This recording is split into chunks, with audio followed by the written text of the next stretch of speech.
Yo, what up? Welcome to season 3, episode 1 of the Commanders Draft Show. This is our third year doing. We're extremely excited for coming back.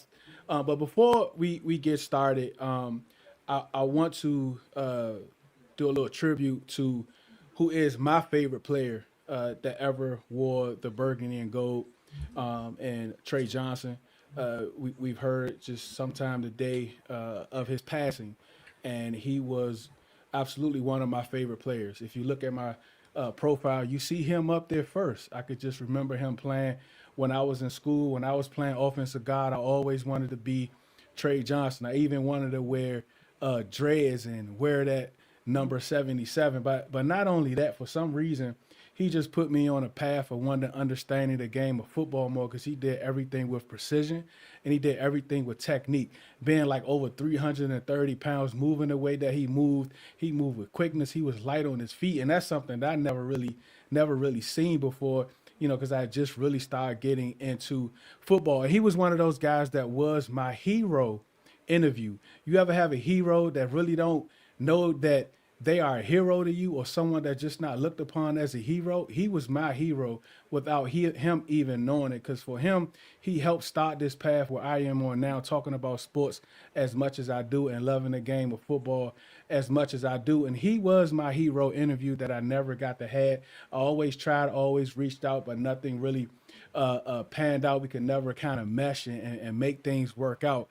But he was my hero interview. And a lot of times you ever get the opportunity to meet your hero. Some people say you don't want to meet your hero.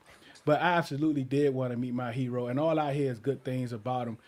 So I really just wanted to do this because when I heard the news, it really kind of hit me. And it really kind of hit my heart for him to do that, because he meant so much to me. He's absolutely my favorite player that's ever wore the burgundy and gold, because it wasn't just about football with him. It was always more. So I wanted to do that for him. And also I'm going to do a little article this week about the interview that I never got to get, which is going to be talking about my I want to call it like my shadow hero and Trey Johnson. When I got the news, it really kind of hit. But we're back. Today we're going to be talking about quarterbacks. Yes, we do have Jaden Daniels. Yes, but we also don't have a backup quarterback. We do have a backup model, but I don't know if that's going to count or not.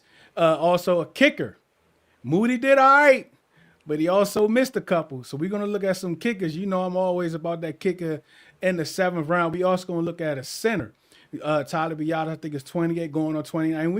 It's time for us to kind of look at those guys at the back half of the draft if someone is worth drafting to kind of get in the building to develop. So those are the 3 position groups we're going to talk about today on the Commanders Draft Show. We also going to talk about holes, like what type of holes, where are the position holes? Is depth considered a position hole? It's so much for us to talk about, which we're going to talk about today. On the other side of this, season 3 of the Commanders Draft Show.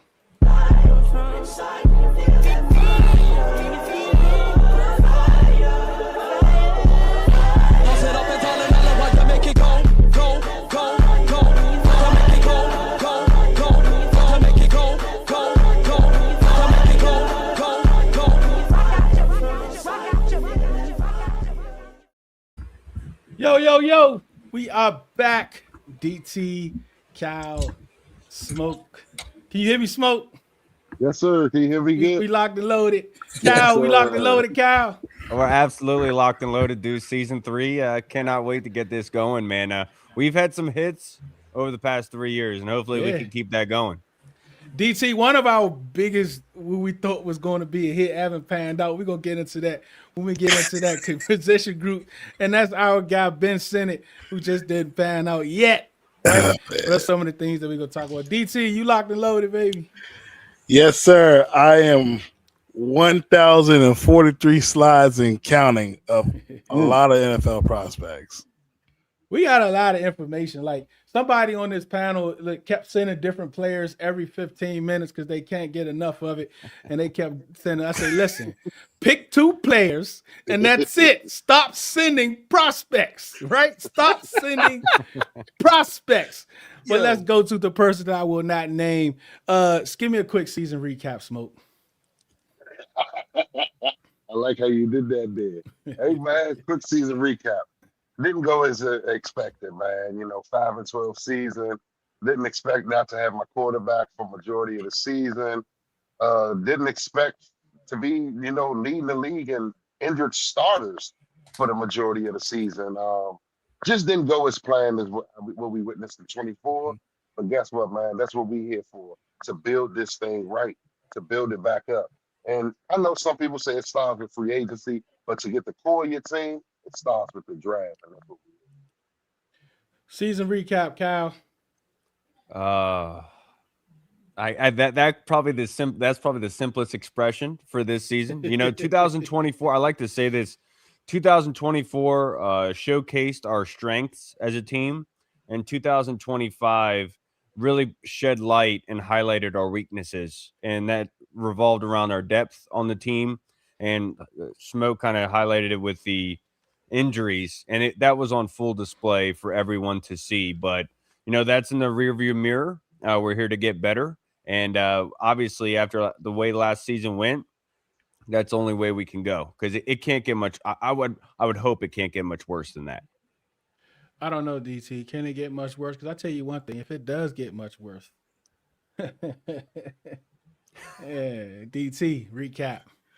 I mean, like, just being completely honest, y'all. Like, we did not expect the season that we expected. We from being at the brisk of the NFC Championship game to literally majority of our starters being out, including our starting quarterback, our wide receiver core with Terry McLaurin, he missing games after he got a contract extension. The defense, I don't even want to get into all of the defense, but yeah. More of the story is, man, we did not really expect a lot of this stuff to happen, but we already knew there were certain spots on this team that we still had some questions about, especially with the player evaluation the past couple of years. But now I think we're starting to see a lot of the fan base starting to see, like the ugly rear end about between recalibration and rebuilding, as Adam Peters and Dan Quill both quoted in their initial press conferences. This season, man, like I don't even care. Mitch, what's good, Mitch? Appreciate you for tapping in, buddy. What's up, Mitch? Rob is in the building. Meow, Kitty is in the building. What's good? Don't start that. Don't damage my algorithm. It's wild. The First nonsense. night is crazy. It's 9 o'clock at night, man.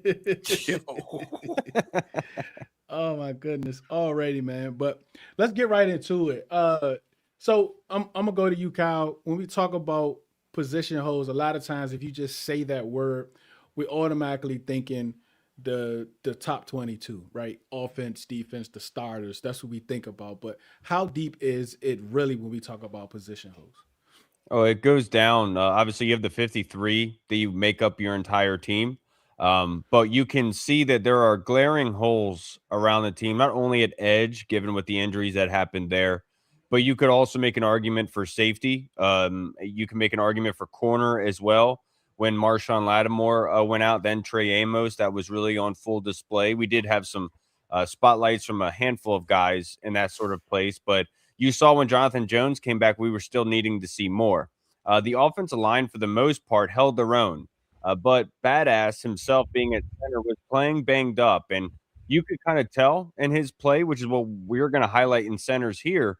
But you still need backups on the offensive line that you could feel good about. We didn't have Sam Crosby at the beginning of last season. And you can obviously see that's something that is an area of importance. You can make an argument for linebacker, but we're going to get into this with the new defensive coordinator on what he wants to deploy. Does he want to do a 4-3 based on what he has in the cupboard at the moment? Or is he going to want to switch to, the 3-4 where you're going to need linebackers and ones that can rush the passer? And obviously Washington is set up for that right now. But you can make the argument, is Washington really in a position to succeed at the linebacker position, given with Bobby not his uncertainty on this football team? You got Jordan McGee. You got Frankie Louvu. You got Kane Medrano. But is that enough? And I think that there's a lot to be desired still. Smoker, how important is the depth when we talk about position holes? It's very important. We literally saw it this season. Injuries started piling up as early as week 2. You know what I mean? Stick to the defensive side of the ball. I know that's where we're not at today, but you lose edges starting week 2. Week 7, you lose another edge, your premier edge, which is endurance. And to lose a guy like Jane Baptiste early in the season, that's hindering depth and stuff like that. It's huge, man. I know some people say, hey, y'all the oldest team, but it seems like a lot of the older players didn't see the injury bug. They fought through it. They played the whole season. You know what I mean? I.e. Von Miller, i.e. Bobby Wagner. You know what I mean? Stuff like that. So, hey, man, I think it's very important to have good quality depth in any position because you can never know, man. We witnessed it this year. So I think you got to have depth. And it starts, you know what I mean? Yes, it starts in free agency, but at the same time, you want that young depth. You want that athleticism, the guys that's going to show, like, you know what I mean? They belong in this league and stuff like that. So, yeah, man, it's very important. What about you, DT? I mean, like, just being completely transparent, you better have some depth in today's NFL when the NFL is literally considering adding more games to the schedule. We're already at 18. Then you're traveling internationally. Then you're playing all these primetime games on very short weeks. Then you're playing Christmas Day on Wednesday after you played on a Sunday. Like, that's absolutely insane. But all that to say is the depth on this team has been a very question mark when we talked about it last offseason, particularly at certain spots that we didn't really have the guy. We still don't have the guy at edge rusher. Linebacker core, yes, we have Wagner and Luvu, but it was definitely a regression this year from their play. And we obviously see the middle of the field is always going to be attacked when those two guys are out there. Cornerback room, Marshawn Lattimore. Unfortunately, that trade did not work out. Trey Amos, he's a budding star. We just need to see more from him. Unfortunately, the injuries kind of took him in and out of the lineup. Mikey Sanders still regress. Again, we need to see where we're going to put him at. And the safety room is possibly in question. You know, after Quan Martin one good year, then the next year he did not play up to par. Will Harris, they signed him for a 2-year deal. He didn't really play much. So just that's just the defense. When we're talking about offense, though, you know, you're talking about the running back room. They traded Brian Robinson. You got Ja'Cory Crosky-Merritt. You got McNichols. You got Chris Rodriguez. It was a solid trio, but you still need the guy at running back.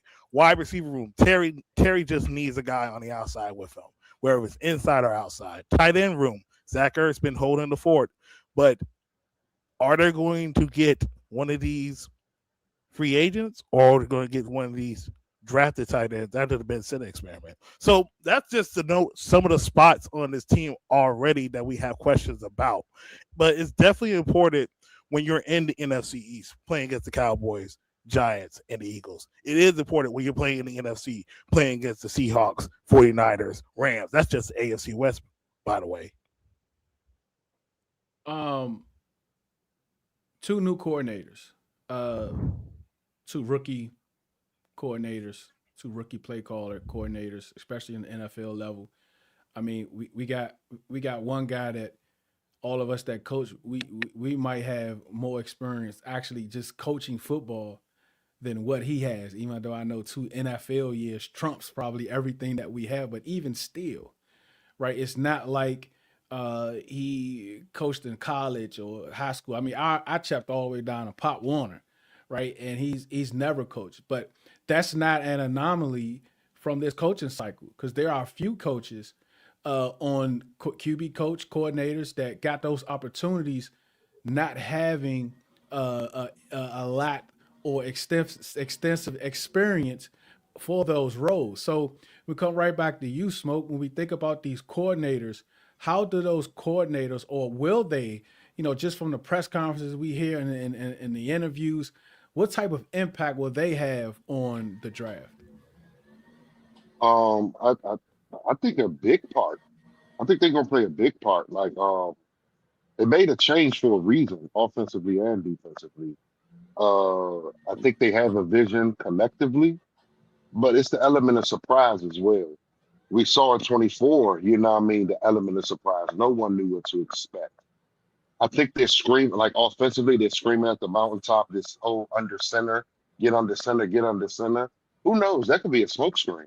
But when it comes to them, you know, assessing talent, what they see would be best offensively, what they see best defensively, coming from, you know, the new coordinators, Miles, I think it's going to play pivotal into, you know, who we attack early as far as March 9th. You know what I mean? Tampering period starts March 9th. You can start signing free agents on March 11th. So I think they're going to play a pivotal role into how this roster looks moving forward. I think we get, and I think it'll be, you know, what I mean, even if it comes down to the length of a contract, Blau and Jones may speak up and say, "Hey, man, nah, give me my guy for 2 or 3 years instead of 1 year." You know, what I mean, Adam Peter's been on this 1 year train, and it's like we're recycling 60+% of the roster for the first 2 years. Like, nah, let's start to create that foundation, having some stability in this building and stuff like that. And I think the sky's the limit. So important is going to have a huge role. DT, let's go back to you, man.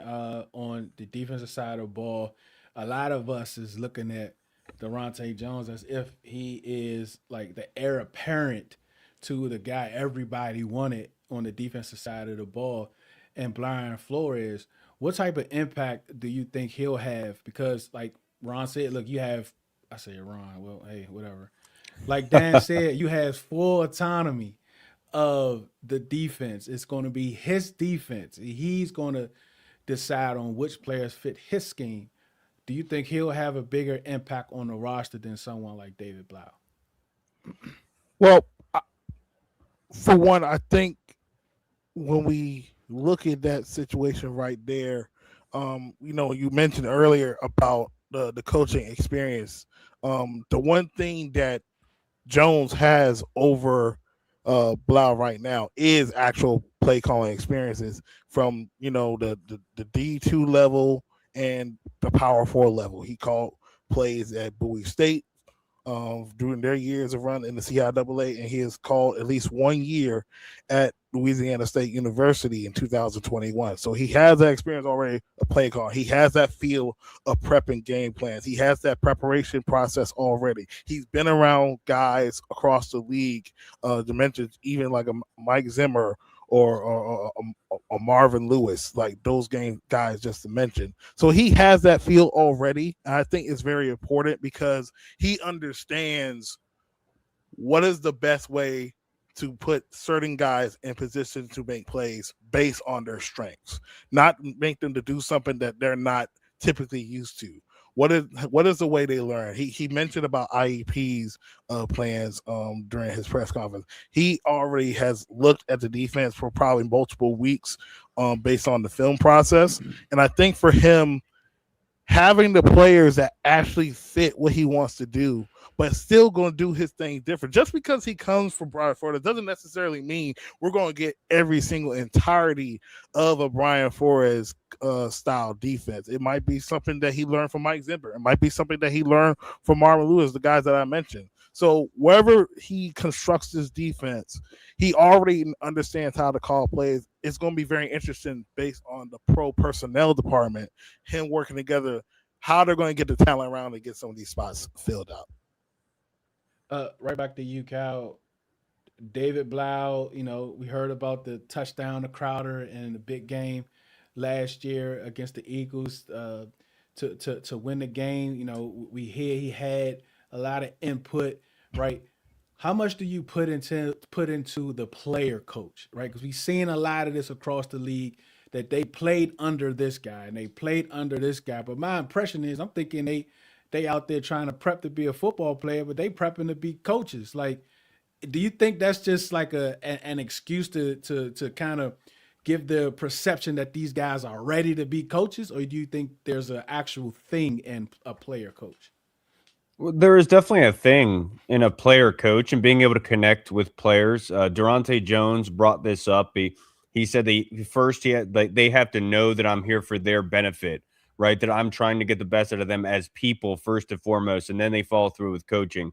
So the player coach thing is a legitimate, obvious thing. And David Blau, coming from his days in college, he was never revered as the number one starter. He had to compete all throughout his college career. And then obviously in the pros, he was put into some really tough situations mid-season, getting called up when injuries to quarterbacks and other teams happen.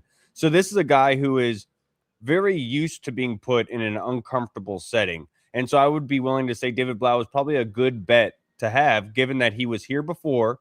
He knows the players that he's going up with. It's not like Durante Jones in that sort of regard, where Durante Jones behind the 8 ball, he's trying to catch up, and that's why he implemented the IEPs so that everyone is on the same page. With David Blau, I do think that he is going to have a difficult time. Look, we can talk about the Crowder touchdown, but there's a different aspect to calling plays where you have one play that you're using on one drive, and then the script, the 15-20 play script that you come up with and have to design and use. There's a big difference there. But I'd be willing to bet that David Blau is in a very good position to be hitting the ground running. We like to talk that quarterbacks' jobs are the hardest jobs not in the world, but they're very difficult in what you have to do physically in your mechanics, mentally, and then physically being able to see what is happening and being able to diagnose things and then be accurate with the football. So out of any position on the football field, which is one that you could say probably has the best confidence going into coaching and calling plays, I'd be willing to argue it's quarterback, given with his history there that he'd be able to come in and hit the ground running. And I loved everything Joe Witt said when he was hired, right? And he and Dan Quinn both preached that they were going to put players in positions to succeed. And look, it's easier said than done, but I took their word for it. With Durante Jones, I do believe that he is going to do that. But the big question here is, in Minnesota, they ran that 3-4 multi-front defense based on what they had in the cupboard. So what is Durante Jones going to do here? And the one asset that he has in his cap is that he has coached in a bunch of different defenses. So it's not like he's pigeonholed to one certain defense that he has to run. So I think with him in particular, we're going to see a fantastic way of him utilizing these guys to their strengths. And it was music to my ears when he said, Frankie Luvu is at his best when he's running downhill. Like I'm a defensive guy, and I'm so happy that he freaking said that, because it's 100% true. And that should have been utilized last season, but it wasn't. And so I think overall, the player coach aspect, it works, because I'm a coach myself, and I had to kind of get into that mindset of knowing that, like, they have the kids have to know that you're there for their well-being. Otherwise, they're not going to listen to you. That's true.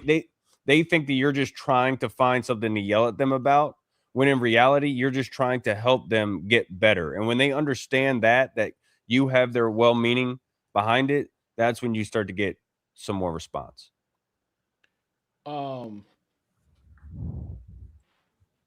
Kickers.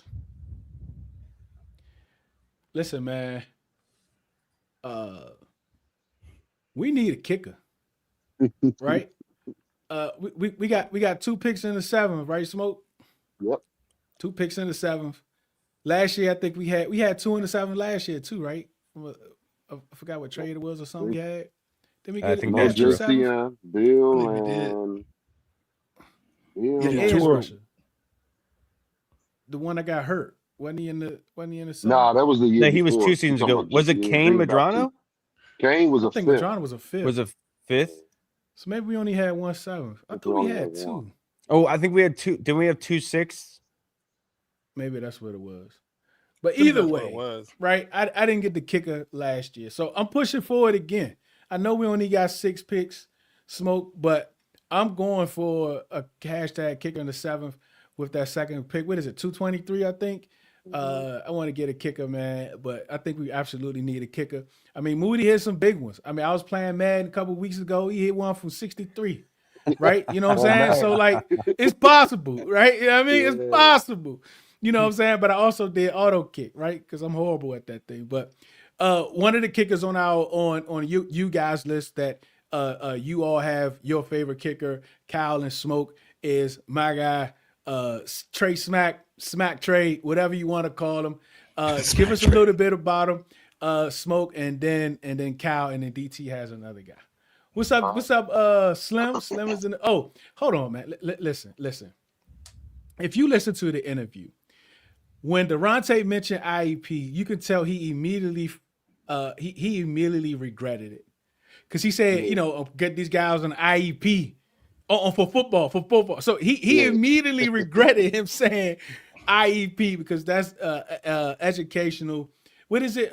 Individualized educational plan. Educational plan. Yeah, there it is. So no, we not doing that because DT don't really like teaching, so we don't want to put that on him on a Sunday. So we not going there. Slim was good, Slim. Yeah, all right, go ahead, Smoke. Trey Smack, man. Me and Kyle, we decided to come up with the same guy. Glad I said the list out there. But this is a guy, just 2024 season was a Lou Garza Award finalist. Didn't win the award coming into this year. Had some good hopes. Ended like 83% from kicking. I think it was 10 or 13, around 83%. Was invited to the Shrine Bowl, which was a good thing. So he got to participate in that. But yeah, like you say, man, shout out to Moody. He came in. This was his third team last year. Moody was the one that sent our season on the downslide. You know what I mean? After the fumble against the Bears, he kicked the game winner, but he ended up kicking for us last year. Was the best kicker we had last year. I don't know why AP decided to give the most guaranteed money to a guy that's no longer on the team, but yeah, they got to find a way to evaluate a kicker like immediately. And why not start with Trey Smack? What you got on Trey Smack, Kyle? Yeah, Trey Smack, like Akon, play Smack that for all my Siri people out there. I would love to be able to use that this season. He was 81% overall in his field goals made. From yards 40 to 49, he was 5 of 6 this season. From 50 plus, he was 5 of 6 as well, with a long of 56 yards. And that's the easy one for a lot of the fan base because that's the first number they go to is the 50. In the 50s, how good are you from there? Because that way we could get some more points. We don't have to punt as much. We don't have to lean on Tress a little bit. I would love to be able to get that up, pump those numbers up to 60. But given with where Washington is, I would want somebody like Trey Smack, who out of the guys that they interviewed, Trey Smack was probably the best of the bunch, in my personal opinion. And you got to love the last name of it. It's a great last name, especially for a kicker, smacking that thing through.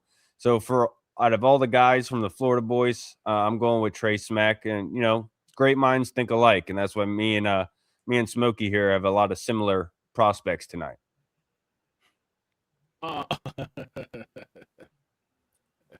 DT. I was surprised. Yeah, so you went Michigan. I do applaud you. I do applaud Radar. Y'all are OS you guys to the bone, but you understand talent. You're willing to put your bias to the side and choose to talk about a kicker from Michigan.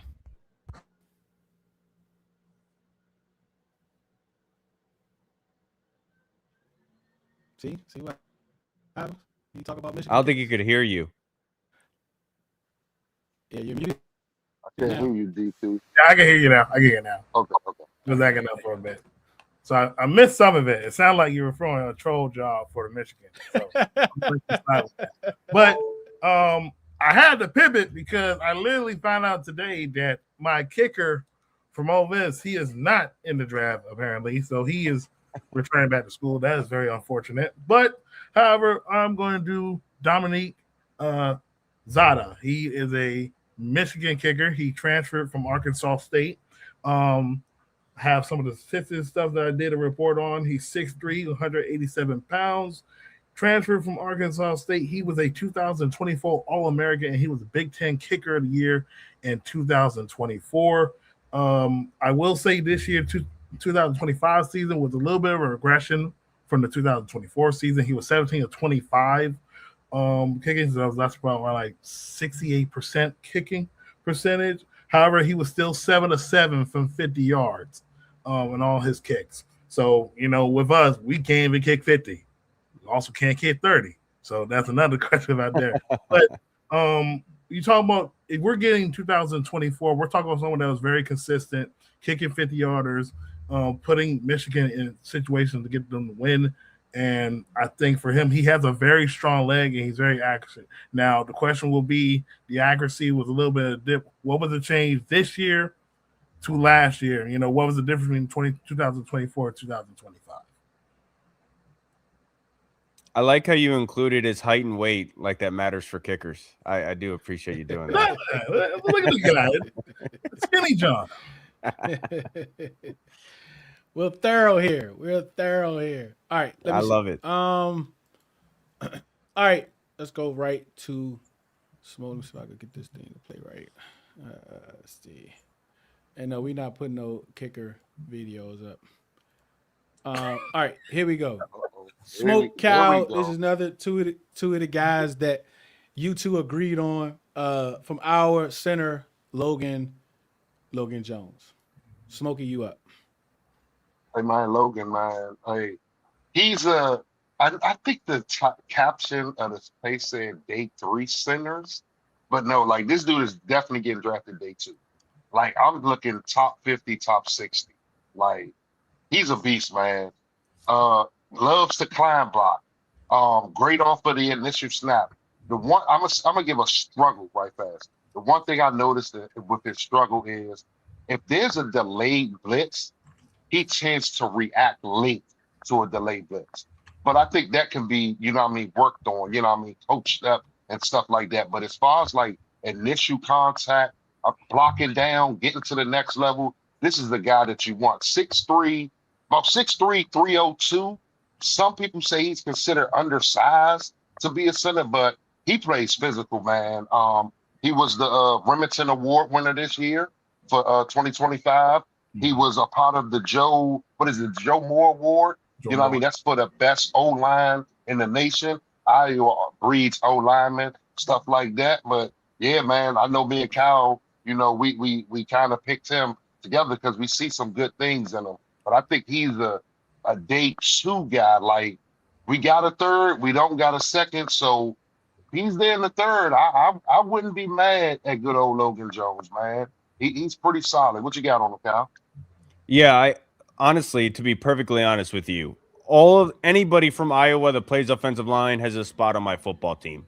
The way that they play the game, they play it with a tenacity, with a violence. They're very structurally sound, and they execute their blocks. And the way that they play, this one's Bo Stevens. Do you have the other video?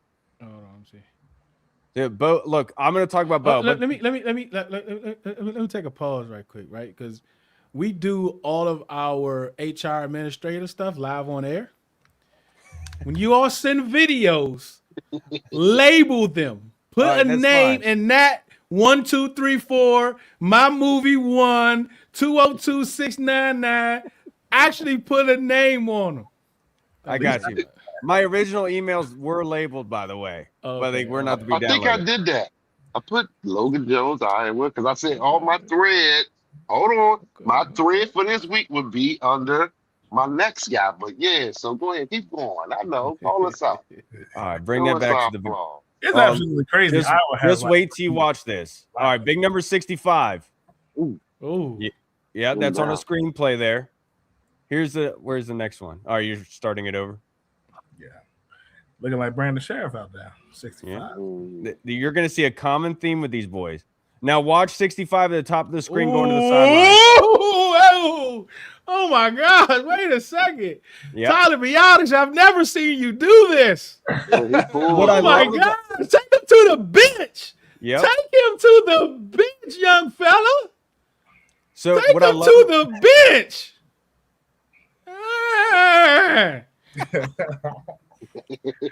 What I love about this cat is that he is able to pull to the outside. You saw that, right? And that's one thing that Laramie Tunsil, Josh Connerly, Sam Cosme, all very athletic guys, so they can move all over the field. Logan Jones can do it. You saw that one? Logan Jones is somebody who plays with violence. He arrives violently. He executes his blocks. He's athletic, can get outside, and is a very dependable guy. Coming into this, PFF has him ranked the 9th out of 304 centers in the overall in NCAA. He's fantastic. And look, like Smoke said it, he's going to be drafted higher than usual, but him and Bo Stevens, and the one thing we have to take into consideration, There are a lot of guards and tackles in this draft that played tackle and guard in college that are going to be talked about playing center. And that's why I included Bo Stevens in this, who's his guard that plays next to him, left guard, number 70. And I really want to highlight him as well for center. All right. DT, Pat Cougar. This is somebody that may be there for day 3, right? I did want to talk a little bit about him after you're done, DT. Yeah, sure. So, actually, dudes, I'll probably say he'll probably might have an opportunity go a little bit later on day 2 if his draft process too. But Pat Coogan, Smoke knows him very well. He's a former Notre Dame Golden Head. He transferred to Indiana to the other team in Indiana, and you see a guy who has multi-starter ability, play guard and play center. Multiple spots on the offensive line, but you see the work he has done for Indiana. The one thing Indiana wanted to do was get better in the trenches after they lost to Ohio State and Notre Dame in the college football playoff the year before. And Pat Coogan was literally the first person Kirk Cincinnati called with NIL and signed them up. And you see a tremendous improvement with Pat Coogan. Just look at the athletic ability he's able to do against the Alabama defensive front guys like Tim Smith, James Smith as well, playing against the SEC, playing against the Big Ten, athletic enough to get on the outside. This is a guy that you could see could possibly be a heir apparent to a Tyler Biotic. Go ahead, Kyle. One thing that did stand out with Pat Coogan being 6'5", 311 pounds. PFF had him ranked 12th out of 304 centers. But the one thing that I did take away from him, in a lot of his blocking sets, he's going backwards off his initial. And that's like the one concerning thing is like, yeah, he executes the block well. It's not like he's making a bunch of mistakes and getting ran over, but it's like the initial block coming through, he's getting pushed off of a little bit. And that's like the only concerning thing with Pat Coogan. Otherwise, he's very fundamentally sound and all that. But it's just something that took me back for a pause a little bit. I want more so of the inflicting of will kind of thing, but I understand where Pat Coogan comes from, where he's doing everything structurally sound, and I liked his film a lot. It's just one thing I took away from it. One thing I kind of say, it looks like he gets outside of the shoulder pad pretty often. Does he have a high hold rate, DT, at all? Do you know? Not that I know of. I'm just now getting really into the offensive line. I'm still going through the game. I just went to actually about to get to the Iowa game probably Monday or Tuesday when they were 13-10. But the one thing I can say for him, the athleticism, that is something we needed. I think for him, he's a versatile offensive lineman playing in 2 different schemes, played under Mike Shanahan for the University of Indiana, and also played under Mike Denbrock, who was Jada Daniels' offensive coordinator when he was at LSU. So he has an understanding of multiple systems, and this could be a guy that with the ability can be a spot starter, then potentially if like Kyle noted out, can hone some of the things that could be a weakness, he can be a starter in the league for 10 to 15 years down the line. All right, Smokey. Parker Brailsford. Hey, man, Alabama University transfer. He transferred in from the University of Washington, and 3 seasons playing, he's only allowed 2 sacks. He's only allowed 2 sacks, man. This is another guy that can get up. Hey, I want you to go back a little bit, right? Go back a little bit and just look at that. Look at that. Like, just finishing. That's what we need. You know what I mean? Like, he gets up to the next level as well. Pass pro, pretty good. Like I say, only allowed 2 sacks in 3 seasons between University of Washington and Alabama, man. When you're in the SEC, man, you said some big guys in the middle, and he held his own. Yeah. Take him where you want to go, big fella. Come on now. Look at him. Take him where you want to go. Look at this pull. Look at the pull. Like, he's running like Joe Bugle Bugle coached him. Bro, like, let me, like, okay, so something to keep in mind, like when guys pull, right? You always want to see if they opening up, like which feet is moving, whichever way they're going, right? If he's going to his right, you want to see him open up right. Oh my God! You want to see that right elbow cocked back. Bro, that is elite. And watch how he goes straight down the line. He didn't bend. He didn't curve out. He didn't what you call it? He didn't belly out. He didn't do anything. He came straight down the line, and he knows his target from where he is now. He knows his target where he is now. And watch how he turns that corner and come with that silver block. This is some good stuff right here. I guess he's not going day 3 either, right? No, he's projected round 3, round 4. He's sneaky athletic.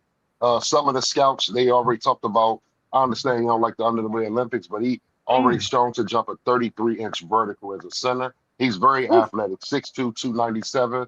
Man, this dude can move, man. He is in that day 3 range, you know, because he's just a little undersized, but he's smart as a whip. Basically followed the Alabama coach to Alabama. You know what I mean? So, yeah, man, that's my guy right there.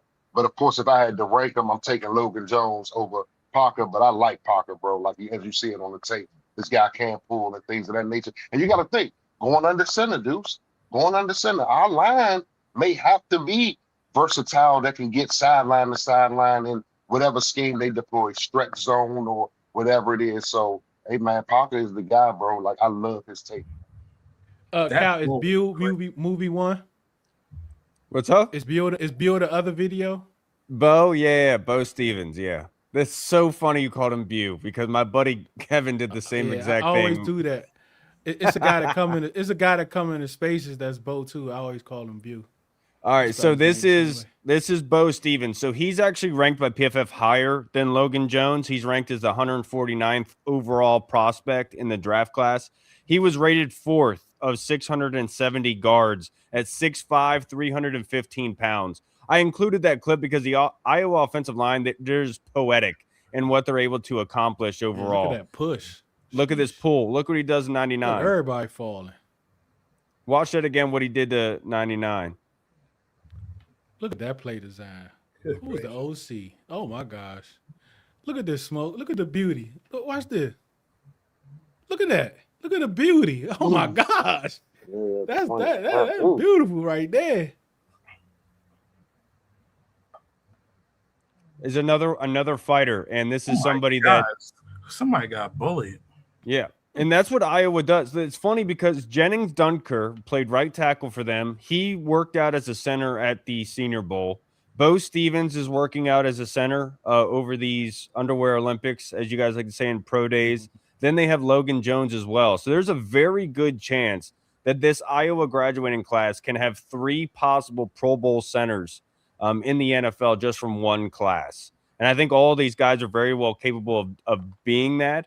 But like Logan Jones just shows that extra ferociousness, and I like a lot. But Bo Stevens at 6'5", 315, I think that he could be the kind of center where, you like to say you want your bigger guys to get off the bus, and he's one of those guys you want to see the first one to get off the bus to show what you're about. All right, Sam Heck, DT, what you got? Sam Heck, the boy from Kansas State. He had a tremendous all-star game. This guy has played multiple years at Kansas State. When I look at him, I see some of the guys that have come from the Big 12 athletic. He's 6'4", 300 pounds, 4 years of college at Kansas State. He was first team all Big 12. He had 25 starts in his round. He is very athletic. He has strong IQ, running fits, look like he can be in a zone blocking scheme, gap power scheme. Look like he could play multiple assets of your offensive line. And I think him at the I believe he was at the Shrine Bowl or Senior Bowl, one of those all-star games. I think it truly helped his stock because a lot of people were trying to see what was going on with Kansas State. Because Kansas State, they didn't really have the year that everybody typically expects out of them. They're typically a 9-win, 10-win team, but they fell below their expectations. I see a guy that you could possibly grab on day 3. Again, you can groom him and develop him to be one day a starter for the offensive line. And it's very interesting that we're talking about and we're seeing some of these young, talented offensive linemen from all the tape that we're seeing, because in actuality, when we talked about earlier, Deuce, about the depth of this offensive line. You got Andrew Wiley going to be out. He played some guard, especially after Nick Allegretti got benched, the first couple of weeks. That's going to be it's going to be a very interesting thing to look at this offensive line, especially at the guard spot. We know Chris Paul, a lot of people are expecting him to get a team-friendly contract with this team, but what do you do with the depth? And there's some guys up here that have some athleticism. David Blau comes from Detroit. They had a very solid offensive line. It's interesting to see what they're going to do. All right, let's go to the quarterbacks, right? Like we mentioned at the top, we do have Jaden Daniels, and we do have the guy that has probably the best PR team in the world, and Sam Hartman. Matter of fact, I don't even think he's under contract, right? Because then they had to release him at one point, and then they signed him back. Is he even under contract? I gotta double check. Yeah, double check that. Got up here practice squad, so I don't know what it means. Practice. Oh yeah, maybe they signed him to like the futures contract. Yeah, I think they probably signed him to one of the futures contracts at the end of the year. But Cole Payton is like, I don't know what the team is thinking about how to move forward, but obviously, right, like the elephant in the room is that Five has been injured, right? He missed a lot of games this past year. He was injured his first year. Mariota got a lot of burn, right? And this is the reason why I think it might take Mariota a little while longer to decide if he wants to come back and be a backup, because like he got the taste what starter feel like, and he had some success last year.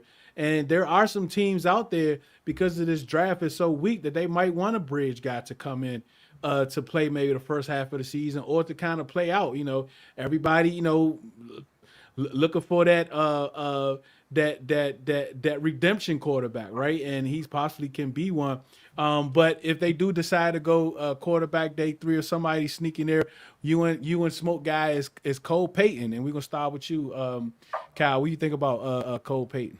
Yeah, the hefty lefty, 6'3", 233 pounds. PFF ranked him first of 315 qualified quarterbacks in college football. He's ranked overall at 231 in this class. The one bad thing you could say about Cole Payton is that he doesn't go to his checkdowns enough, relies too heavily on his legs to be able to get things going. But what I like about it is, if you have a backup quarterback, you need somebody with this that you can run a similar offense with, which is what Mariota was basically to Jaden Daniels. They could run a similar offense based on their skill sets. Cole Payton offers you that with his legs and his ability to, but he's also a fantastic deep ball quarterback. Great accuracy in that sort of regard. Moves the chains. There's a reason why he was rated as high as he was, because he's not making that many dumb mistakes. Like when I watch like Taylon Green, the quarterback from Arkansas, like that's obviously somebody who's very gifted with the football in his hands, but makes some very bad mistakes at times that obviously can't get coached up on. But like you don't get that with Cole Payton. Obviously the competition is something, but I think just given with his makeup at 6'3", 233 pounds, you don't have to change much to the offense. And given with we could add some more weapons and get him actually up to speed, I think that's one thing that fans were clamoring about this season is we were playing Marcus Mariota. We were playing Josh Johnson. We didn't have somebody to bring in there that we were kind of grooming to be a possible starter one day or in an emergency quarterback. And that's what you'd be getting with Cole Payton. Smoke, what you got? Hey man, it's very rare you see one prospect get 2 comps as far as pro players. One comp is Taysom Hill because of, he was Cole Payton is a former running back. They use him at quarterback and running back in 52 career games played. So one comp, you get Taysom Hill a lot. And the other comp, when it comes to just playing straight quarterback, they saying left-handed Jalen Hurts. And like Kyle said, like Jalen Hurts, good ball, deep ball accuracy thrower.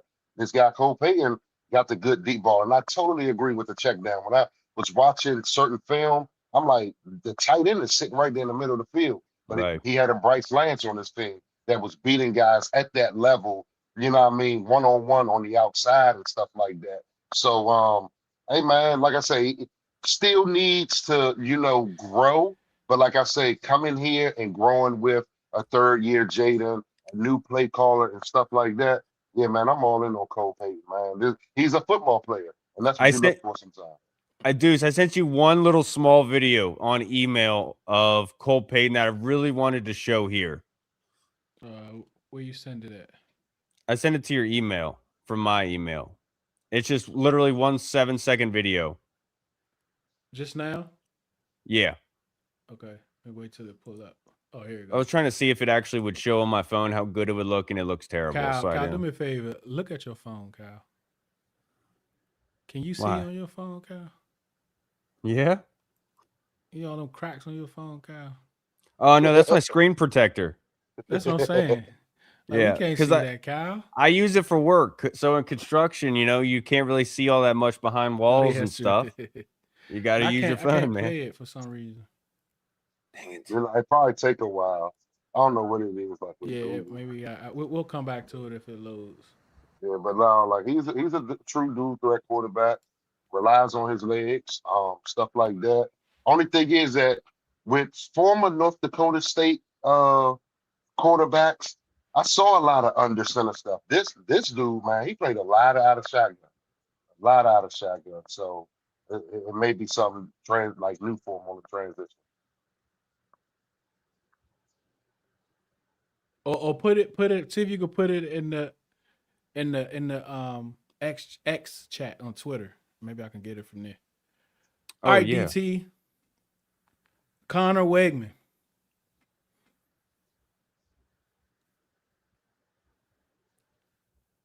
think you on mute, DT. Dang it. I pulled a C. Henry.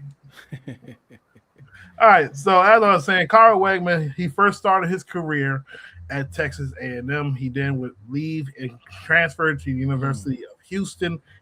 I believe he had to sit out a year. But with the limited time that I was able to see of him, I was able to see anticipation. I was able to see a pro-style quarterback playing with timing, calm delivery in the pocket. He did show some leadership. Very surprised that, A&M kind of let them walk away. In my opinion, I think the quarterback that they have now, I think Wegman is probably a little bit further along in development than the Reed kid. But he went to Houston. They won 10 games. A very productive player. I do think he's very limited mobility-wise, but when you're able to throw with anticipation and get the ball out your hands, that really can suffice for your mobility. And I think for him, when you're looking at the style of offense that potentially we will run with a David Blau, he would be a great fit for what we'll do as being a fit with Jada Daniels. Yeah, one thing about Connor, Reed took over the starting job for him about 8 games into the season last year. For some reason, I think they were sitting 6-2 at the time, and they just still decided to say, hey, let's go with Reed and stuff like that. So he decided to just transfer to Houston, get him to 10 wins, man. You can't complain about that.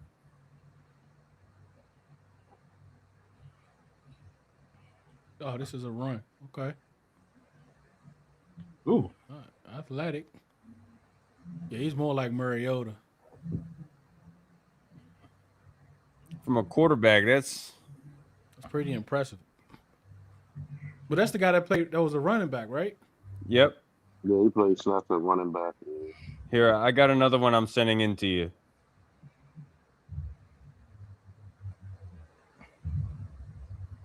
He's a good accurate pass on the run, too. Very. But this one was probably my favorite throw that he had. Oh, come on, dude.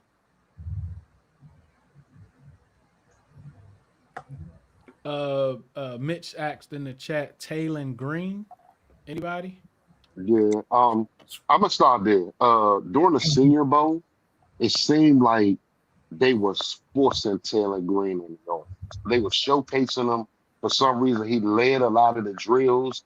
I don't know if he was on a national or an American team, but because he was on the same team with Nussmeier and stuff like that. And it seemed like when they did 2-minute drills, Taylon Green, the first one taking snaps and stuff like that. So I don't know why it felt like the Senior Bowl coaches was forcing him onto the NFL scout.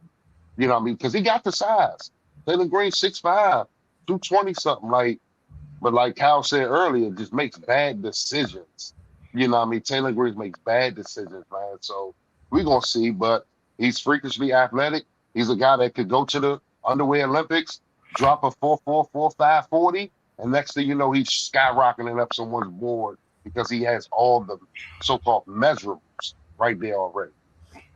All right, Deuce, the last video I just sent you, the latest one, is the one I wanted to showcase. Yeah, with Taylon Green, you get like the Anthony Richardson kind of vibe, where he has all the tools, he has the height, he has the arm, the athleticism to do really well. It's just those mental hiccups where at some points he's throwing the ball to people. I forget what defense he went against, but I think he threw like 3 picks, and they were like very, very bad, like straight up throwing to the defender. But the upside is what you're always going to covet. And I think somebody like Kevin O'Connell could do really well with that. But if you're talking like an emergency quarterback right away, I think Taylon Green is probably a couple years away. All right, I'm just waiting for these to come up. Go ahead, DT. When you talk about Taylon Green, like, I mean, if we're talking about just based off the traits and the talent, he is up there with, and it could be over Fernando Mendoza, but we're talking about specifically playing the quarterback position right now. He has a long way to go. And, you know, it's going to take some coaching with some of his mechanics, you know, checking down. Also have to be with the fit. Who's going to have the time to take their time with a guy like that with that talent? You know, he's 6'6", 230. Could possibly run for like a 50-yard run and also throw an 80-yard bomb with all the strength. But it's going to be the little things that matters when the NFL. So the traits are amazing, but we seen what happens when you take traits over an already product like an Anthony Richardson compared to a Jaden Daniels. Just had to slide that in there. Yeah, you're absolutely right. DT, let me ask you, DT and Kyle. Do y'all know the quarterback from University of what is it? USF South Florida? I think it's like Byron Brown. Yeah. Did he get invited to the combine? No, he actually transferred to Auburn. He followed Alex. So this is about to be like year 7, bro. I was looking for him. I'm like, yeah, where's he at? He should be, you know what I mean, in the NFL draft. That's how I felt about my kicker from Ole Miss. Oh my goodness! I'm telling you guys, look out for the kid that played at Boston College this year, and I think transferred to Rutgers. I think he's playing for Rutgers this year. He, for some reason, I don't know why, I was under the impression that he was. Where's his name? But his teammate came from Boston College, is actually in the draft this year. And I thought that it was him. And I was like, dude, this kid should be way up on the board. He's not coming out into this draft. I forget what his name is, but I think he transferred to Rutgers. That's somebody to keep an eye on for next season. All right, I was able to get the clip, Kyle. There you go. Look at the down. It's 3rd and 12. He heaved that joint. Look at the look where that ball lands. Look where that ball lands. Oh, Bryce Lake. Keep going. It'll do it. Yeah, he put that joint. He day 2, ain't he? I'm talking about Lance, ain't he? He day 2, right? Possibly. I think there's some questions about competition and things like that. That thing lands right above the defender's helmet. Don't stop. Oh, yeah, that was poor play too. Look, he don't know where the ball at. Yep. When we do DBs, I don't want to see him, y'all. Whoever that kid is. Nah, we ain't looking at DBs from Youngstown. No, that ain't Youngstown State. South Dakota State.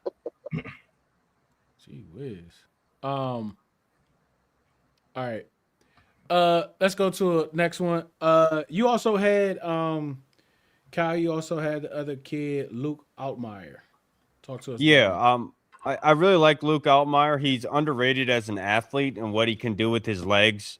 They ranked him 93rd at 315 quarterbacks. PFF did. He's 6'2", 215 pounds. But he makes really good decisions. This year, he had a 67% completion percentage, threw for over 3,000 yards, 22 touchdowns, 5 interceptions. But when you're talking about just from a scheme standpoint of being able to throw over the middle, be able to get the ball to the outside, doesn't have the greatest of arm strength, but still is able to push the ball downfield and get guys in stride. Luke Altmaier checks those boxes. I just wanted to include somebody else because Smoke and I couldn't possibly agree on every prospect. So I had to throw somebody else in there. Yeah. All right, DT, like, bro, like, I don't know, man. Like, I did draft him in Madden. After the first year, Jalen Daniels. He's electric. I did draft him in Madden, right? But this kid he's pretty good, bro. Like, I guess you would really have to take a chance on him. He's a developmental player, but I think if Mariota goes somewhere else, right, and you miss out on someone like Tyrod Taylor or something like that, this kid go undrafted, man. Like you might got to take a chance on him, right? Because I think this kid can do all the things, not at the level that Jaden can. Of course, he still needs to develop, but I really like this kid a lot, and Jalen Daniels. The funniest thing that you just said was Tyrod Taylor, and that's the comp I give to Jalen Daniels. Played multiple years at Kansas. He had an opportunity to actually, I believe, come out last year, but he stuck it out for one more year at Kansas. Now he plays in a very authentic offense with Andy Cortez. He went to Penn State and coached with Drew Aller. They run a lot of funky formation, a lot of motions, action fakes, things like that, in which allow you see some of the things to do. For example, like this play right here. Watch the flip of his hip. The flip of his hip to go back in the base form and throw it back to the check down. That's something that you see in the NFL, especially at the combine, flipping your hips, getting back to base, and throwing it to your next spot. And I think for a guy like Jalen Daniels, when we see like Baltimore, they have what's the brother's name? He always come back. I can't think of his name. Luke Huntley. Huntley. Yeah. Tyler Huntley. They never get away from Huntley. I could see Jalen Daniels being the Tyler Huntley to Jaden Daniels. He has a strong arm. He's very athletic. I see him more as like a creator, backfield creator, could make some plays, escape in the pocket. And I think for him, he has a strong arm. The strong arm to throw all the way down the field. Now, the one thing I do have a problem with him is sometimes his accuracy can be very streaky. There'll be some games you'll be like, what in the world is you doing? Like one game you 20 or 28, then the next game you're like 12 or 27. Like it's got to be a consistency thing. Might be some footwork problems, things like that, mechanics under pressure. But this is someone you could see if he gets some time, he can grow in the same offense. They can have an offense built for Jaden and Jalen if Daniels do suffer some injuries. But we're going to knock on wood on the part I just said because I want JD5 to be healthy all next year. Yeah, the one word I'd use to describe him is slippery. Very, very slippery in the backfield. It's hard to get a hold of him. He's constantly running around. The one thing you could point to this probably in structure of a play is where he could probably develop more going to the next level because a lot of it is off the script type stuff. But like DT labeled it perfectly. He's incredibly athletic. He has a laser for an arm that he has, and he has the tools, right? It's just getting that in structure down because playing in the pros is a different animal, man. Everybody's fast. I just want to, like, a lot of times when you hear, I know if you heard Smoke, I know if you heard me, we talk about like 5 and like play action, but watch the middle linebacker. Let me see what his number is. I don't know. Can y'all see my cursor? Yeah. I see it. Watch this guy and watch this guy on his ball fake. You see that? Look at him. Look at him. You got both 4 players heading that way. Right. This guy takes the fake, right, with the rush. This guy goes here, and I think this other guy gets froze here. Mm-hmm. Watch the play fake. Look at that. He's twisted his legs up, right? He's opened up this way. And that Oh my goodness! safety, I didn't even see him at first. the safety was staring at him the entire time. Look at him. Watch him up here. The trying to safety. get back to the middle. Look at that. He had a reverse pivot all the way around. But those are some of the things that we talk about. We want to see. We want to see from 5. Some of those things right there. Yeah, Jalen is really he's fast. I think that's it, guys. I think that's it for the prospects that we pull. I don't know if you guys want to throw some more in there. We did try to go day 3, but a lot of those guys we call is probably going to go day 4 or sooner, for the most part. But what we are, I think these are some of the positions that I wouldn't call like a day 1 need, but these absolutely are down the line needs. Well, the kicker could be a day 1 need, but like as far as the center, Biotish is extension eligible. He got 1 year left on his deal. We got to see how they decide to do that.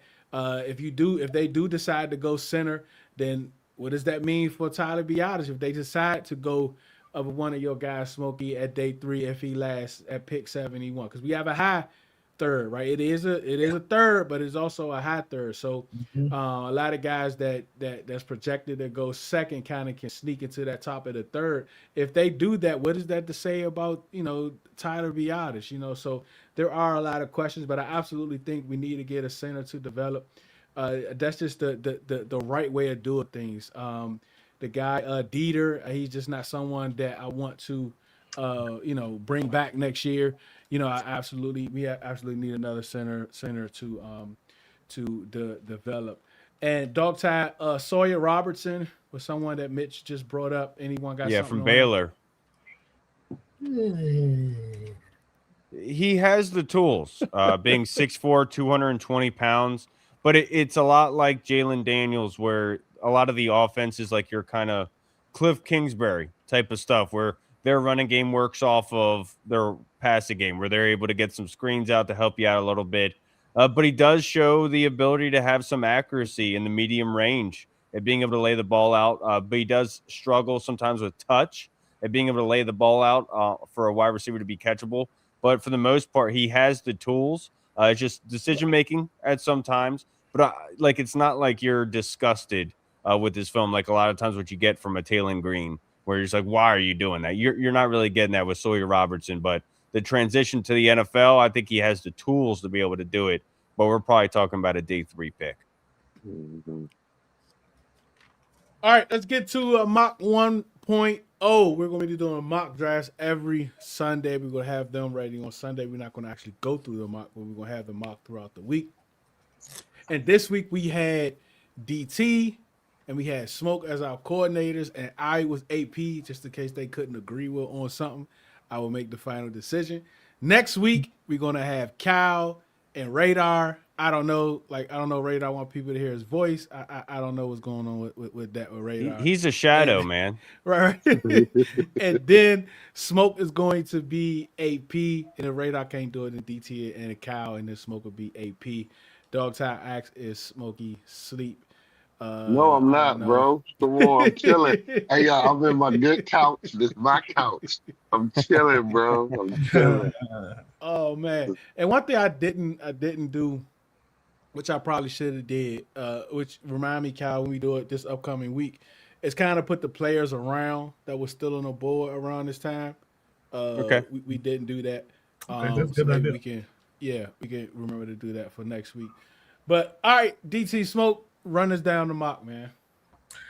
All right. So after got called at work and had some spare time before the basketball game, me and Smoke and AP, I will say, we were on the phone and we made some decisions, Smoke. So the biggest debate we had at number 7 was, do we go Caleb Downs or do we go Cardell Tate? For me, I felt like, I do want a wide receiver, but I just felt like with what Durante Jones could possibly run in this defense. When you get a guy that can be your cleanup guy in the back end, and quite frankly, we don't have a cleanup guy in that back end. We don't have a guy like a Josh Metellus or Harrison Smith. You see how those safeties were being used in that style of defense with Brian Flores. Having a guy like Caleb Downs, as young as he is, be your coach on the back end can be a tremendous benefit for a first-year defensive coordinator. Getting one of the best football players, I just think Caleb Downs will be a home run pick for the Commanders to have him playing on the back end multiple spots. Yeah, Caleb, he's a guy that, if you sitting inside the top 10, you're looking for elite talent. He's someone I absolutely would turn away a trade back for. He's a football player, man. Played for Nick Saban, went to Ohio State, played his last 2 years, won a national championship, almost had a great season this year towards the end, but they just couldn't find a way. But he wasn't the reason. You know what I mean? Like, we talked about, I think that day, we talked about 3 guys from Ohio State Sammy Styles that could potentially be there at 7. Tate, Styles, and Downs. You know what I mean? So we decided to go Downs. Let's go and secure that back end. You know what I mean? Because we went Mikey, we went Amos. Why not go add that safety? Then next thing you know, you got 3 of your 4, back end players solidified for years to come, man. So I understand some people want to build front to back, but I feel like, with the addition of a Kinlaw, who knows what this Payne thing going to do as far as contract wise? Why not go and add this special talent like Caleb Downs? I go on to 71. Dirk Moore, man. Part of the reason, we went edge here because we're looking for edge, especially a young edge, because I got the mindset of if you want a top premium edge, you have to draft them or trade major assets for that guy. You're not going to find that premium edge rusher in free agency. So I believe this offseason they're going to attack free agency, yes, via draft and free agency. They're going to attack that edge group. And Dirk Moore, bro, University of Michigan, he can get after it, bro. He really gets after it. Me and DT, we had no problem with coming together on selecting Dirk Moore, bro. Edge out of Michigan. Real quick, Dog Tide and Robo, I don't know why y'all not on YouTube. 1, 2. Dog Tide, we did talk Sam Heck when we was going over centers. DT brought him up. He talked about him. But go ahead, DT. Dirk Moore. Yeah, I mean, look, Smoke said everything that I was gonna say. I mean, I truly think this offseason, I know a lot of people are like, we need to get in the draft, but there can be possibly a quality edge rusher at free agency, but that's not going to stop you from drafting a guy. And when we get to this draft process, I can't wait till we get to the draft of the edge rusher and D-line, because good God almighty, there are some dudes in the draft that a lot of people don't know about. But Darren Moore, man, the Baltimore, Maryland narrative, I'm going to run that card up for him. Cal, what do you think about their first 2 picks so far? I'd have to see who is at edge, who is available at 7. But, Dane Brugler has talked about scouts that he's talked to, said Caleb Downs is the best safety prospect that they have scouted ever, which I find hard to believe with guys like Cam Chancellor, Sean Taylor coming out. That just seems like somebody young saying that. But with Caleb Downs, that's somebody that you pick and you forget, in the fact that he can go out. He's going to take away tight ends for you. He can come up and act as that kind of nickel back, guarding the slot, and be able to come up in the run game and make tackles for you. And Deuce, you had uploaded a clip earlier of him actually going against Pat Coogan, who was pulling to the outside. Caleb Downs comes up and does the great job of setting the edge. He to was the outside. at middle linebacker. There was a safety. It wasn't like he walked up. It was a safety 8 yards behind him. He was at middle linebacker on that play. Kane was back there. And so, like, one thing that Durante Jones highlighted and talked about is that having the versatility, right? Having to be able to move pieces around. And Caleb Downs would allow you to do that, given your defense. But I think that letting go of Cam Curl was ultimately a mistake. And we see that in the running game. And going to get Caleb Downs in the 7 would really help with that defense. And being able just to help nullify the big play bad mistakes.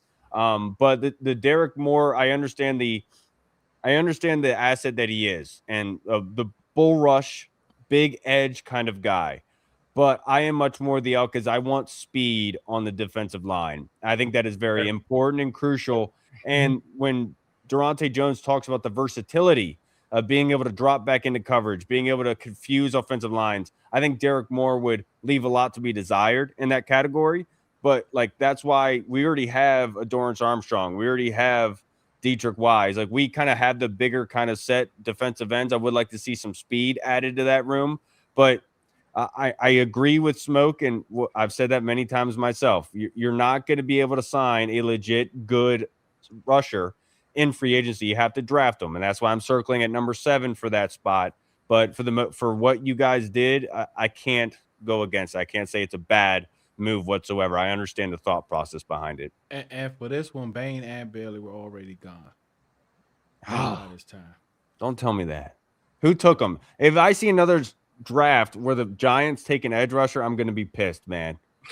They don't need one. I know Bailey. If I remember, Bailey went to the Jets. Where did Bain go? Did he go to Tennessee? I want to say the Titans. Yeah.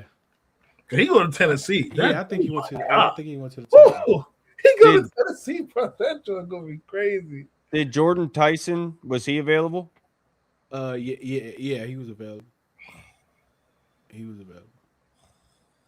All right, 145 and 186. Start with you, Smoke.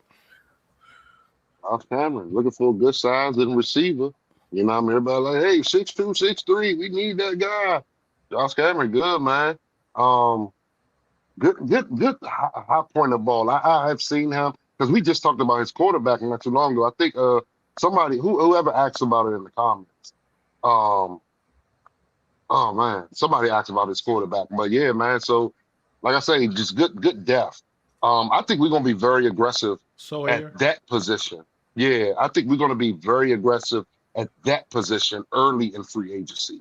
Like I wouldn't be surprised if wide receiver was maybe the second position that we hear about in free agency with us.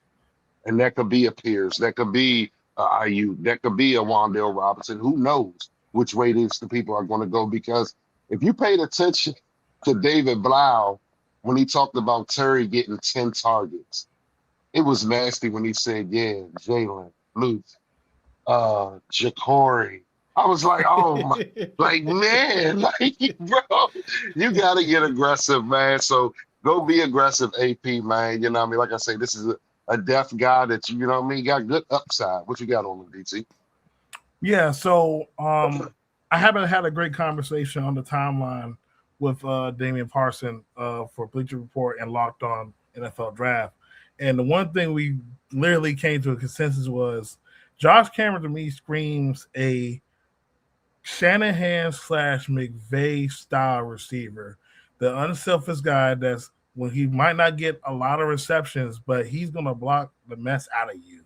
And when I think about perimeter blocking, and you know, Kyle, you're very big on blocking wide receivers when they're not getting touching the football. Getting a guy like Josh Cameron, he's 6'1", 223 pounds. He moves like a running back when he gets the football, and he plays big when he on the outside. That's someone that you could put in line near the blocking of the tight ends to block and get some run game going, but also being a big guy that can be a reliable possession receiver and add some little bit of yak ability. I can't remember who else was on the board, but I think it all depends on free agency, but I see Josh Cameron as someone that could be a wide receiver 3 or 4 in the replacement of a Noah Brown.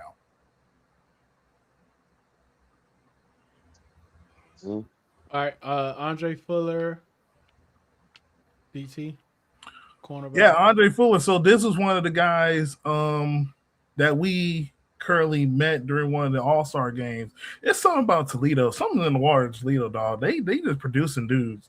He's 6 foot, 200 pounds, play very aggressive, can play man coverage, can play zone coverage, somebody on the back end. I just think we just need depth in that position. We had a lot of guys injured with Trey Amos, Marshawn Lattimore, and who's to say we'll get in free agency. But this is a guy that can be a backup in case a Trey Amos get nicked up or whoever the starting corner outside get nicked up. But I like his game. I actually went back and watched him with the safety Emmanuel McNeil Warren. That secondary, the way they run their defense at Toledo is absolutely insane. And he's a guy that could be a great benefit for Durante Jones, because Durante don't necessarily need, the way they coach it, they don't necessarily need a all-star corner. It'll be great. But the way they coach their defensive backs, I think he'll be great to have a guy that understands what he's supposed to do with leverages and coverages and stuff like that. I think Andre Fuller would be a great depth draft pick. Yeah, I can't add nothing to it, man. Toledo, they like, even with Emmanuel McNeil Warren, like, we just saw Quignon, 2 years ago. So it's something in the water in Toledo. Yeah, Darius Robinson. Yeah, it's something in the water in Toledo, man. And I'm drinking that Kool-Aid right now. So run that card up. That's what, 5th round? Like, that's good depth, man. So yeah, go ahead. Like, DT said it all. All right, what you think about their next two, Kyle? I like the mindset behind them. Just adding depth to those rooms. I love the blocking ability from Josh Cameron, being at 6'1". I know PFF has him ranked at 214th overall. Rated him 225th out of 1,072 wide receivers. A redshirt senior. So very intrigued to be able to see what he provides overall. But I do wonder where they're going to allocate those assets. Are they going to do it in free agency, or are they going to save it for the draft? And what's going to go on with tight end? And that's where I want to kind of pick your guys' brains a little bit. And I also see no linebackers here, which is another position that is plentiful in this draft. So I'm not going to go against the Josh Cameron. We need more depth at wide receiver. You could just look at our depth chart. But with Andre Fuller, Toledo is not a bad place to be picking talent from. Especially given I would like to see how he does in zone coverage. I think that's something that Durante Jones is going to be doing a lot of with that match coverage, and hopefully that's what Andre Fuller can help you provide with. And I also see, like, depending on like that match coverage that he's going to decide to run, is how he used Mikey. It fits Mikey. It fits Mikey to a T. Yeah, I think he'll flourish in that. Because a lot of the plays that he make are kind of in zone. Those big plays that he make. It's when he's using his eyes and he's reading the quarterback and jumping things. If you go back to the Detroit Lions interception he had in the end zone on Jameson Williams, he baited it and he watched it, he baited it and jumped it. And that's where Mikey's really at his best, not playing slot where he has to dictate, he has to react instead of doing it on his own. Hey, dude, I'm gonna let y'all finish it. I do gotta jump off. Okay. Right fast. Yeah, I'm good. Future Sundays, but I got something to do right now. So no problem. Yeah, I appreciate y'all, man. Y'all have a good one. Prayers up to the 3 Redskin, legends that we lost within the last, week or so.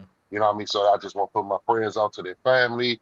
Hey, man, love y'all, man. We're gonna continue to do this. We're gonna get this team together, man, along with AP, along with DQ. It starts with us, bro. Let's put the positive vibes out there. So, hey, man, I'll see y'all. I'll catch y'all again, next Sunday and stuff like that. But I appreciate y'all.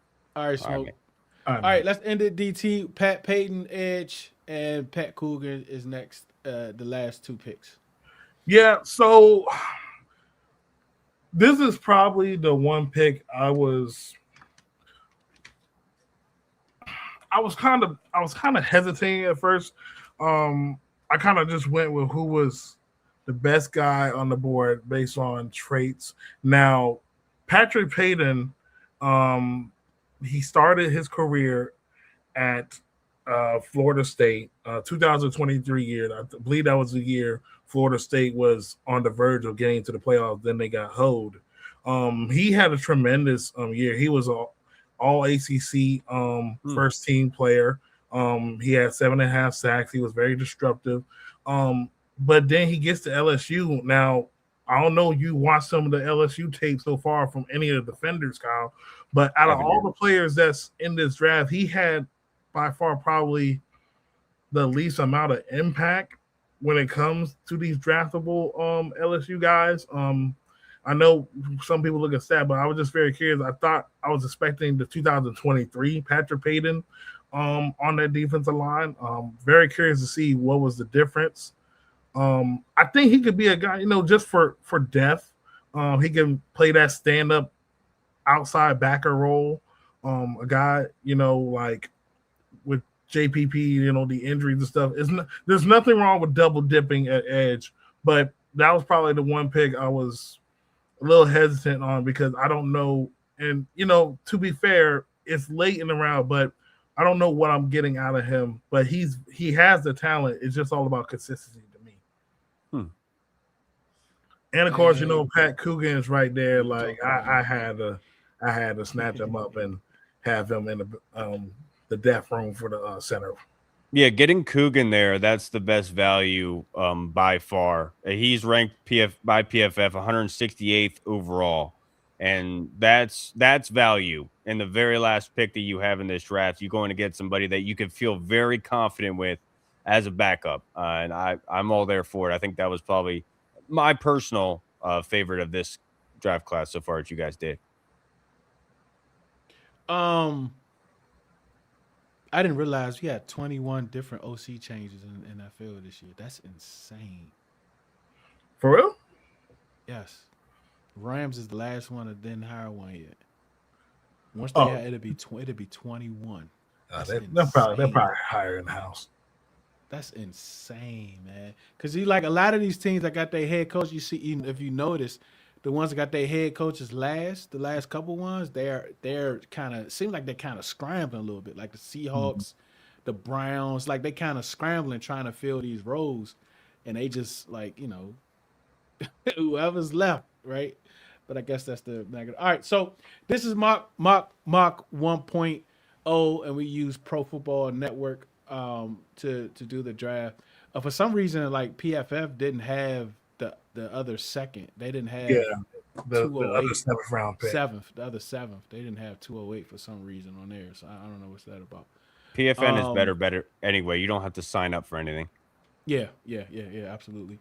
But that's pretty much it, man. That is Mock Draft 1.0. This is episode 1. We did kickers, we did quarterbacks, and we did centers.